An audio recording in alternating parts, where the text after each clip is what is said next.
and this is its stowed configuration. On the floor we have, and we're trying to change this because I don't think this is the best place, but everything in the space station world needs to be negotiated, and that's okay. We're not in a hurry, even though we're going fast. These are this is our pond or our wall of water that's down here. We have different kinds of water, and these are called contingency water containers, CWCs.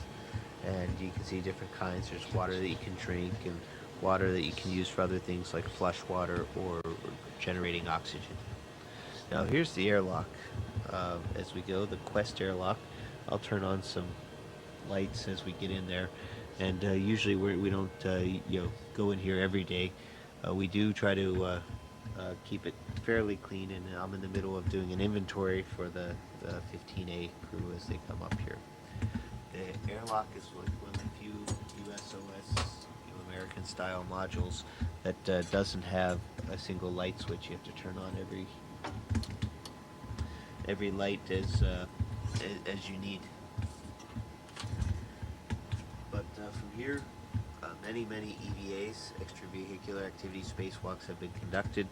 There's in the back of this room, this crew lock is a hatch that goes outside into space. So you can see that hatch right there. In the meantime, we're kind of storing EVA related things here. You can see this is a safer, which is a kind of a jet backpack that we wear on the outside of our spacesuits in case we get separated from the spaceship. We can fly our way back in. Safer's pretty neat. The Russian spacesuits, which are many good things about them, but they don't have a safer. So this is all of our stuff as we're getting ready for STS-119. You can see already starting a tool bag. Usually, again, everything's spread out more than it usually is, but we're putting together mini workstations for Swanee and Ricky and Joe as they get ready to go outside. So that's what the airlock looks like at the moment.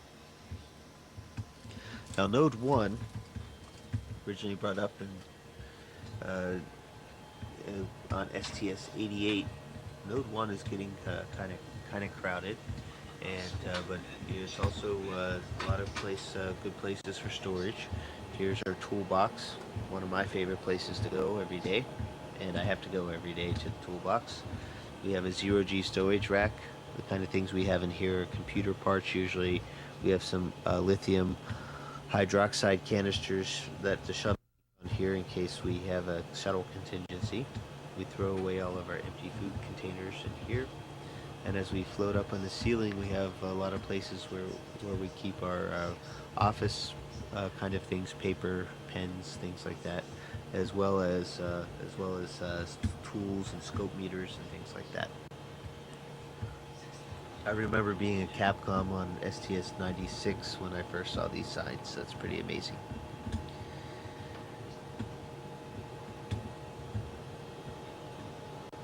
Wireless access point. That's number 1. We have 3 total. This is the pressurized mating adapter, PMA. And inside, this is where we keep all of our clothes. Not all of our clothes, because we got a lot of clothes, but this is a lot of our clothes, as well as other soft goods like hygiene items, towels, wipes, shaving cream, shampoo, things like that.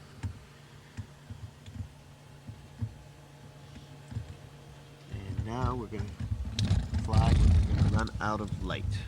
So I'm going to turn off the camera for a second and put on a light. Okay, back with you. I have a headlight on. Well, not on my head, it's actually on the camera. And we're floating into the Russian side of things. First and foremost, we are now in the pressurized adapter part of the functional cargo block. We call it the GA, and it's also a docking port down below. As you carefully look down below, you can see the hatches, and inside that, what you can see in front of us is the docking mechanism for the Soyuz. The Soyuz is our launch vehicle. Yuri and I and Richard Garriott launched here. It's also our landing vehicle. Yuri and I are going to be landing in the Soyuz, along with Charles Simeoni. Right now, it's our lifeboat in case anything goes wrong. So we have our lifeboat kind of things in here. Our spacesuits are ready. We still have a little bit of unpacking to do, but you can see things are really crowded in FGB that we thought it's best to leave it in the Soyuz since we still have about 2 months before we go home. 2.5 months actually. So this is the living compartment, the BO, and it's a bit cramped in here. And we'll stop in the BO on our way up, and we'll just keep diving down in here, and we'll get into our landing module called the ESA, and this is the place where we sit for launch and landing.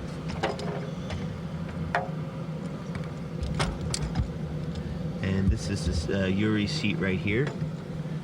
My seat is right over there, and we'll sneak down in a little bit more, but it's really cramped. And Sandy's seat is right over here.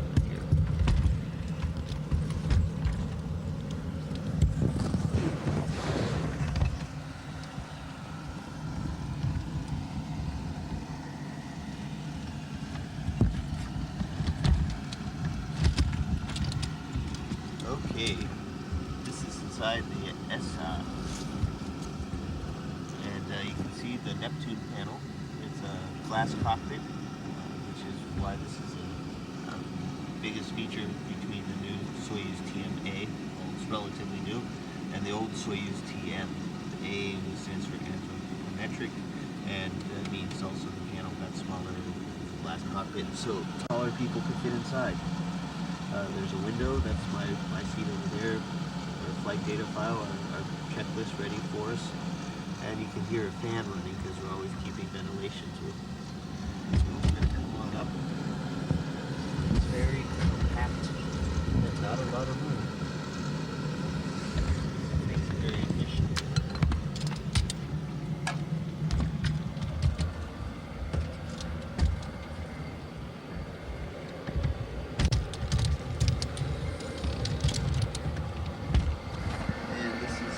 Habitation module, and we stay for a couple of days while we after launch and before we dock to the space station.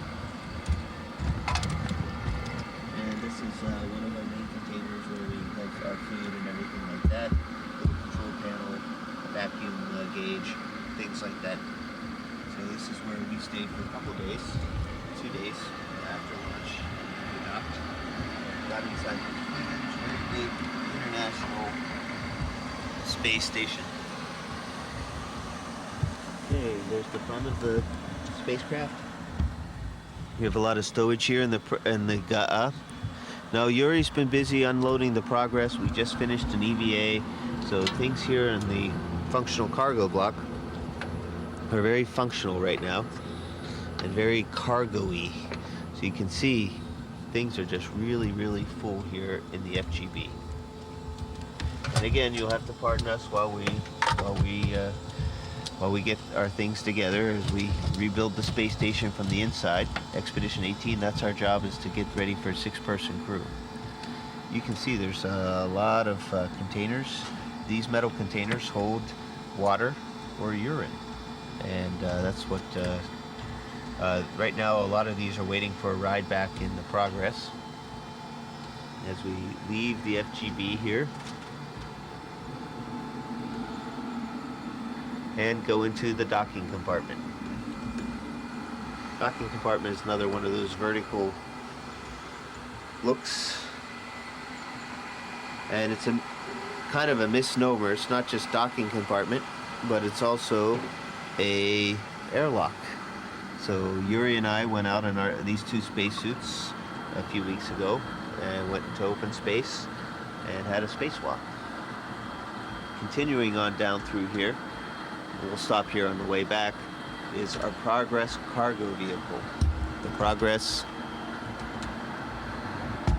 is a cargo ship, unmanned, uncrewed, nobody driving, and has the same kind of docking compartment. It's very much based on the Soyuz design, except it doesn't have any re-entry capability.